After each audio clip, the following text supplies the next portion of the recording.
Անցյալ շաբաթ Հայաստան են ժամանել ամերիկյան ճարտարագիտախորհրդատվական IOCOM ընկերությունից, հայտնել է Հայաստանում ԱՄՆ դեսպանատունը։ IOCOM-ի թիմն ու Հայաստանի կառավարության գործընկերներն ուսումնասիրել են թրիփի տեղանքը, երկաթգծի եւ այլ ենթակառուցվածքների ձևավորման նպատակով, ինչը կաջակցի տնտեսական աճին, փոխկապակցվածությանը եւ տարածաշրջանային ինտեգրմանը, նշված է դեսպանատան հայտարարությունում։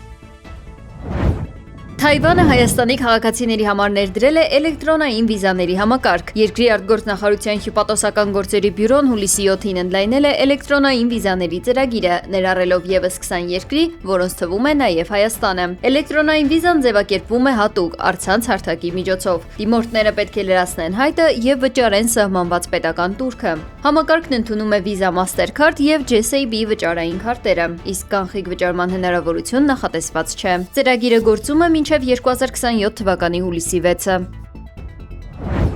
Հայաստանում փոխվել են մասնագիտական ուսումնական հաստատությունների ընդունելության ընթացակարգերը։ Թվայնացման գործընթացների շրջանակում ներդրվել են տվյալների ճշգրտության նոր մեխանիզմներ, ինչը դիմորդներին եւ նրանց ծնողներին ազատել է տարբեր գերատեսչություններից թղթային փաստաթղթեր հավաքելու անհրաժեշտությունից։ ԿԳՄՍ նախարարի տեղակալ Արաքսիա Սվաջյանը նշել է, որ քոլեջների ընդունելության ցուցանիշները տարեստարի բարելավվում են, գրանցելով ավելի քան 10% աճ։ Նրա խոսքով պետությունը շարունակում է խրախուսել տնտեսության համար գերակա ճանաչված ոլորտները՝ արդյունաբերությունը, գյուղատնտեսությունը եւ շինարարությունը։ Այս ուղղություններով սովորողները ստանալու են 50,000 դրամ կրթաթոշակ։ Առաջին կուրսում այն տրամադրվում է բոլորին, անկախ ուսուցման ձևից, իսկ հետագայում միայն բարձր առաջադիմություն ցուցաբերողներին։ Կառավարության կողմից որոշ ոլորտներ՝ արդյունաբերություն, գյուղատնտեսություն եւ շինարարության ոլորտները ճանաչվել են որպես տնտեսության համար գերակա ոլորտներ վերջին տարիներին եւ այս ուղղությամբ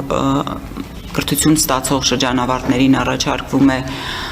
50,000 դրամի չափով կրթաթոշակ, ընդ որում առաջին կուրսում անկախ նրանից, թե ուսանողը ընդունվել է պետպատվերով, թե վճարովի համակարգում, բոլոր ուսանողները ստանում են կրթաթոշակը, այնուհետև առաջին տարվա արդյունքները ամփոփելուց հետո ըստ իրենց առաջադիմության այն ուսանողներն որոնք ունեն բարձր առաջադիմություն, պահպանում են իրենց կրթաթոշակը, իսկ այն ուսանողները, որոնք չունեն այդ առաջադիմությունը, կրթաթոշակ չեն ստանում այնքան ժամանակ, քանի դեռ իրենց առաջադիմության ցուցանիշները չեն բարելավել։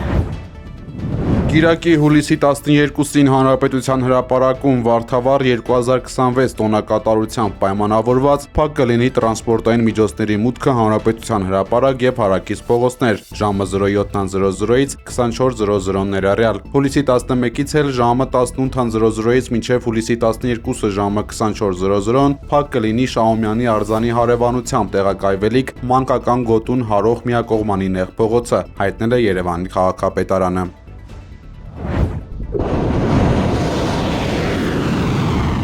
Իրանը 10 բալիստիկ հրթիռ է արձակել Հորդանանի ազրակ ռազմաբազայի վրա։ Հորդանանի պետական լրատվական գործակալության տվյալներով Իրանի արձակած 8 հրթիռներ են ոչնչացվել։ Այս ամենի ֆոնին հարձակման է ենթարկվել Իրանի Քոնարակում գտնվող ռազմածովային բազան։ Հարվածն իրականացվել է կործանիչներով 2 փուլով։ Շիրազում հրթիռային հարձակման հետևանքով զոհվել է իրանցի բարձրաստիճան զինվորական։ Իրանական լրատվամիջոցների հաղորդմամբ հարձակման թիրախը եղել է Շիրազում գտնվող ԻՀՊԿ Բասիչ ստորաբաժանման հրամանատար բրիգադի գեներալ Իբրահիմ Մերտազվայ Նասբը։ Ռուսաստանի Դաշնության նախագահ Վլադիմիր Պուտինն այսօր Անվտանգության խորհրդի օպերատիվ խորհրդակցություն կանցկացնի, հայտարարել է Դաշնության նախագահի խոսնակ Դմիտրի Պեսկովը։ Նախագահը նախատեսում է օպերատիվ խորհրդակցություն անցկացնել Անվտանգության խորհրդի մշտական անդամների հետ այսօր կեսօրին կամ կեսօրից հետո, ասել է Պեսկովը։ Նրա խոսքով մինչ այդ Պուտինը կարող է մասնակցել այլ միջոցառումների, որոնց մասին Կրեմլը լրացուցիչ կտեղեկացնի։ Պեսկովը հավելել է, որ Ռուսաստանը շարունակում է ընդլայնել իր բուֆերային գոտին Ուկրաինայի հետ սահմանին, քանի որ Կիևը սրում է հակամարտություն։ Նա հարց է ուղղել Սպիտակ տանը, թե արդյոք ԱՄՆ-ն պատրաստ է ճնշում գործադրել Ուկրաինայի վրա ռուսական ենթակառուցվածքների վրա հարձակումները դադարեցնելու համար։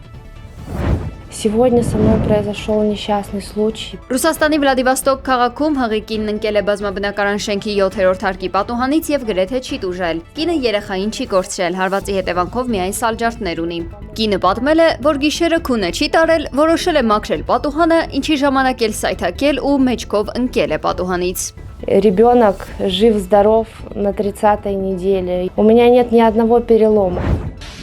Չինաստանի ազգային օդերևութաբանական կենտրոնը երկարաձգել է վտանգի նարնջագույն մակարդակը այս տարվա 9-րդ թայֆունի Բավիի վտանգի պատճառով։ Ուրբաթ առավոտյան ժամը 8-ի դրությամբ Բավի թայֆունի կենտրոնը գտնվել է Չինաստանի արևելքում գտնվող Չժեյցյան եւ Ֆուցզյան նահանգների միջև սահմանից մոտավորապես 1000 կիլոմետր հարավ-արևելք։ Քամու առավելագույն արագությունը հասնում է վայրկյանում 42 մետրի։ Մինչ այս թայֆունը արդեն հասցրել է բազմաթիվ մարդկանց վնաս պատճառել, անհետ կորել է 10 մարդ, վնասվել են բազմաթիվ տներ ու շենքեր, սակայն այսքանով թայֆունի հասցրած վտանգները չեն եզրափակվում։ Բնակիչներին Չինաստանի իշխանությունները խորհուրդ են տվել խուսափել լեռնային տարածքներից, գետահովիտներից եւ երկրաբանական վտանգների ենթարկված այլ վայրերից։ Բուդապեշտում բազմազանոց բողոքի ակցիա է անցկացվել Հունգարիայի նոր կառավարության երկրի նախագահ Թամաշ Շույոգին պաշտոնից վաղաժամկետ հեռացնելու ծրագրերի դեմ։ Ցույցը տեղի է ունեցել նախագահական Շանդոր պալատի մոտ նախկին վարչապետ Վիկտոր Օրբանի եւ նրա Ֆիդեշ կուսակցության կոչով։ Ակցիայի մասնակիցները հայտարարել են, որ հանդես են գալիս ոչ այնքան հենց նախագահի, որքան նախագահության ինստիտուտի պաշտպանությամբ։ Ապրիլին անցկացված ընտրություններում հաղթանակ տանելուց հետո իշխանության եկած նոր կառավարությունը վարչապետ Պետեր Մադյարի գլխավորությամբ մտադիր է փոփոխություններ մտցնել սահմանադրության մեջ, որոնք հնարավորություն կտան դադարեցնել ներկայիս նախագահ Շույոգի լիազորությունները։ Փոփոխությունները նախատեսում են նաև падգամավորների լիազորությունների ժամկետների սահմանափակում, դատական համակարգի բարեփոխում եւ նորմալնի ստեղծում, որը կհետաքննի Օրբանի նախկին կառավարության օրոք ենթադրյալ ֆինանսական չարաշահումները։ Մադյարը Շույոգին մեղադրում է նաև նրանում, որ Օրբանի կառավարման օրոք նա չի խոչընդոտել ժողովրդավարական ինստիտուտները քանդելուն։ Կառավարությունը պնդում է, որ խորհրդարանում սահմանադրական մեծամասնության շնորհիվ ունի բավարար մանդատ այս փոփոխություններն իրականացնելու համար։ Իրենց հերթին Օրբանն ու նրա կողմնակիցներն այդ նախաձեռնությունն անվանում են օրենքի գերակայությունը տապալելու փորձ եւ առաջին քայլ դեպի բռնապետության հաստատում։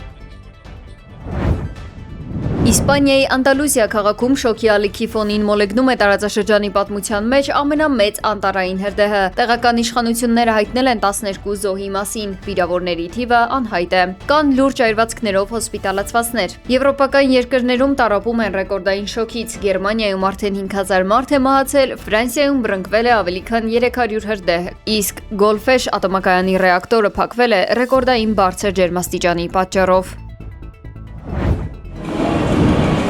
Ֆրանսիայի եւ Մարոկոյի հավաքականների միջև կայացած ֆուտբոլի աշխարհի առաջնության կիսաեզրափակիչ փուլի հանդիպումը, որն ավարտվել է ֆրանսիացիների 2-0 հաշվով հաղթանակով, Եվրոպայի մի շարք խոշոր քաղաքներում վերածվել է զանգվածային անկարգությունների։ Խաղի ավարտից հետո անմիջապես փողոց դուրս եկած հազարավոր երկրպագուների անկարգություններին միջամտել են ոստիկանները։ Ամենաթեժը Լոնդոնում է եղել, որտեղ ֆուտբոլասերների միջև բախումների հետևանքով վիրավորվել է ոստիկանության ծառայող։ Իրավապահները ստիպված են եղել կիրառել հատուկ միջոցներ խառնաշփոթը ցրելու եւ կարգ ու կանոն հաստատելու համար։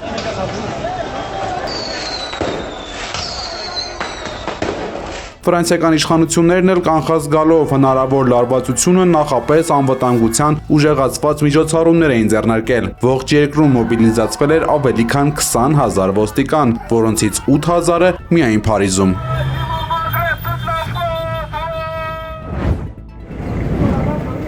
Կուբայի մայրաքաղաքը մեկ շաբաթ է մնացել է առանց էլեկտրականության։ ԱՄՆ վարչակազմը խիստ սակագներ եւ պատժամիջոցներ է սահմանել ցանկացած երկրի կամ ընկերության նկատմամբ, որը նավթ է վաճառում կամ փոխադրում Կուբա, ինչի հետևանքով էլ մայրաքաղաք Հավանան եւ ողջ երկիրը մոտ 10 միլիոն մարդ մնացել են գրեթե առանց հոսանքի։ Այս ճգնաժամը կատվածար է արել տրանսպորտը, անգամ հիվանդանոցների աշխատանքը, սիպելով հետաձգել հազարավոր վիրահատություններ։ Նմանատիպ սահմանափակումների հետևանքով ամիսների ընթացքում Կուբայի ափերին հաջողվել է հասնել միայն եզակի նավթատար նավերի, օրինակ Ռուսաստանից, ինչը չի բավարարում երկրի պահանջարկը։ Կուբայի էներգետիկ համակարգի օպերատորը սկսել է վերականգնողական աշխատանքները եւ վառելիքի պակասի պայմաններում գործարկել է վթարային միկրոհամակարգեր, հիվանդանոցներն ու կենսական կարևոր օբյեկտները սպասարկելու համար։